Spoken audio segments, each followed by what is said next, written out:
Vamos a ver los siguientes diagramas de cuerpo libre que al menos son los que más salen a la hora de hacer problemas. Por ejemplo, acá tenemos dos bloques que están unidos mediante una cuerda y lo recomendable es hacer el diagrama cuerpo libre en cada uno de los bloques. Para ello, hacemos el diagrama cuerpo libre en el bloque 1. Si lo hacemos aquí en el mismo dibujo, tenemos entonces que hacia arriba tendríamos la fuerza normal, hacia abajo la fuerza peso 1, luego tendríamos hacia acá la fuerza tensión. Estas tres fuerzas al menos siempre van a estar. Si existiera roce, tendríamos que ver hacia dónde se mueve el cuerpo. Si se mueve así y asumimos que hay roce, solo porque hay roce, tendríamos que agregar la fuerza roce en contra de este movimiento. Porque recordemos que la fuerza de roce es una fuerza que se opone al movimiento. Y ahí tendríamos nuestro diagrama de cuerpo libre para el bloque 1. Obviamente, lo que se pueda calcular hay que hacerlo. Entonces es conveniente recordar que la fuerza peso es el producto de la masa por la gravedad. La gravedad la vamos a usar como 10 metros por segundo al cuadrado. La m es la masa. La fuerza de roce también es algo que podemos calcular porque es el coeficiente multiplicado por la normal. Y lo otro que podemos recordar es que siempre en este tipo de problemas, cuando tengamos un plano horizontal, siempre en esta situación el peso va a ser igual a la normal. Así que entonces, si calculamos el peso 1, en este caso la normal 1 sería igual a dicho peso.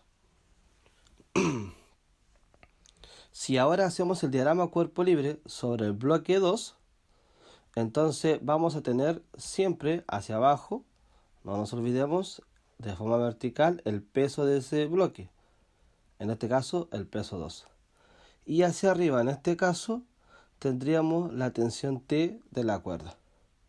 Es todo lo que tendríamos en este bloque 2, puesto que no hay una superficie en contacto, entonces no hay fuerza normal y por tanto como no hay una superficie en contacto no hay una fuerza de roce.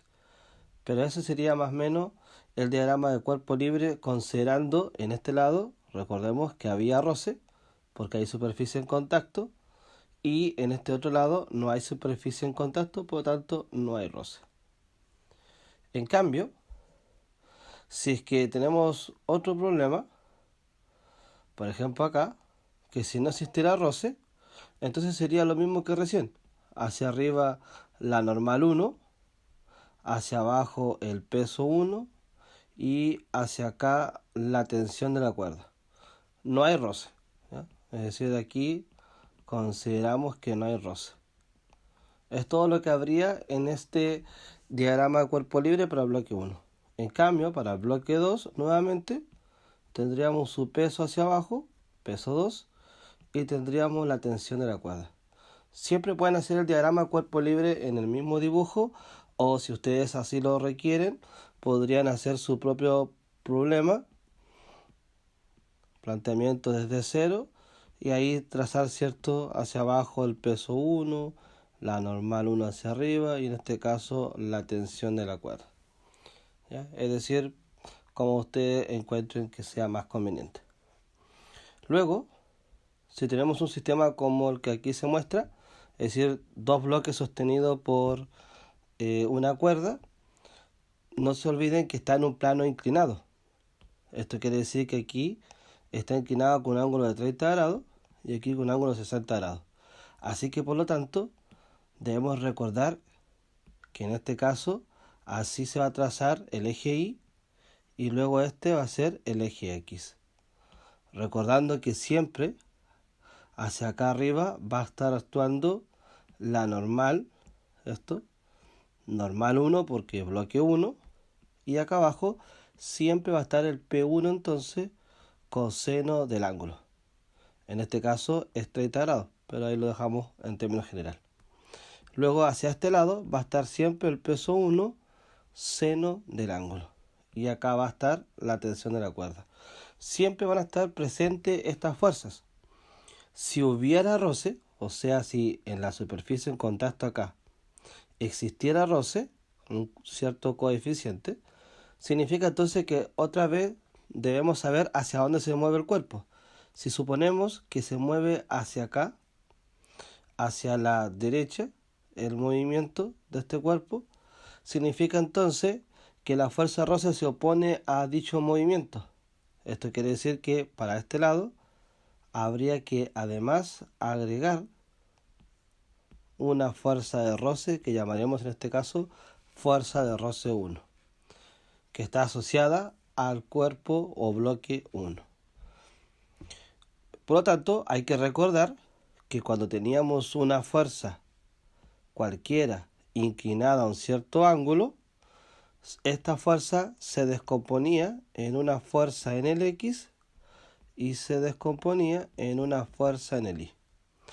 Siempre la fuerza en el X es la misma fuerza multiplicado por el coseno del ángulo, y la fuerza en el Y es la misma fuerza pero multiplicado por el seno del ángulo. En este caso estos valores de F coseno y F seno quedan dados vuelta, pero es porque al completar un triángulo la variable que queda al lado del ángulo es la variable coseno y la que queda al frente del ángulo la variable seno. Pero como mencionaba, esto siempre no va a cambiar. De hecho, si lo hacemos acá, para este otro bloque, y aplicamos su diagrama cuerpo libre, va a dar exactamente lo mismo. Es decir, otra vez trazamos para acá el eje Y y luego para acá el eje X. Y luego completamos. Esto va a ser la normal 2. Acá va a ir el P2, pero coseno del ángulo que tengamos, en este caso 60 grados, pero estamos generalizando como si fuera cualquier ángulo. Y acá va a ir el peso 2, seno del ángulo. Y aquí la tensión de la cuerda. ¿Lo ven? Lo mismo que está escrito acá. Tensión normal. Acá abajo el P coseno y aquí el P seno. Como mencionamos que existía roce en las superficies de contacto y estamos diciendo que el movimiento va en este sentido, significa entonces que además en este caso debemos de agregar hacia acá una fuerza de roce que le llamamos fuerza de roce 2. ¿Qué otra cosa también hay que recordar en este momento? Para este diagrama hay que recordar que la normal ya no es igual al peso, sino que es peso coseno del ángulo. Siempre, la normal va a ser peso coseno del ángulo. Y nuevamente recordar que la fuerza de roce es el coeficiente multiplicado por la normal. Bien, eso sería entonces el diagrama cuerpo libre considerando que existe roce. Si no existiera roce, nuevamente acá tenemos el mismo esquema. Otra vez podemos entonces trazar para acá el eje Y y nuevamente el eje X. Acá lo mismo, el eje Y el eje X. Recuerde que eso no cambia. Luego, como este es el bloque 1, entonces será normal 1. Este será el peso 1 coseno del ángulo. Vamos a colocar el ángulo ahora. Coseno del ángulo de 30 grados. Acá sería peso 1 seno del ángulo de 30 grados. Y acá la tensión. No hay roce. Como no hay roce, esas serían todas las fuerzas que estarían actuando sobre el bloque 1. La tensión, la normal 1, el peso 1 coseno del ángulo y el peso 1 seno del ángulo. Acá para el bloque 2, nuevamente tendríamos la normal 2. Este siempre va a ser el peso 2 entonces, pero coseno del ángulo, que en este caso es 60 grados. Hacia acá va a estar el peso 2, pero seno del ángulo, en este caso sería 60 grados. Y hacia acá la tensión. Nuevamente no hay roce, así que eso serían todas las fuerzas. traten de colocar este dibujo varias veces quizás para que lo repitan y puedan ver las fuerzas que sí o sí van a estar. Pero básicamente en un plano horizontal, siempre considerar que en un plano horizontal vamos a tener sobre él el peso hacia abajo y hacia arriba la normal. Luego si existen otras fuerzas las vamos agregando.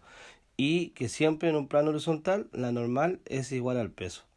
En cambio si es un plano inclinado vamos a tener cierto que hacia acá va a estar la normal y hacia acá va a estar el P coseno del ángulo que nos mencionen y hacia acá va a estar P seno del ángulo que nos mencionan. Luego si está unido mediante una cuerda, entonces le agregamos la fuerza de tensión, si es que hay roce, agregamos la fuerza de roce, etc. Pero también acá recordar que la normal es igual a P coseno del ángulo. Bien, eso sería todo. No se olviden, les recomiendo memorizar al menos estos diagramas porque siempre salen en distintos problemas y quizá adornados con otro tipo de dibujo, pero sí o sí siempre salen estos que están acá.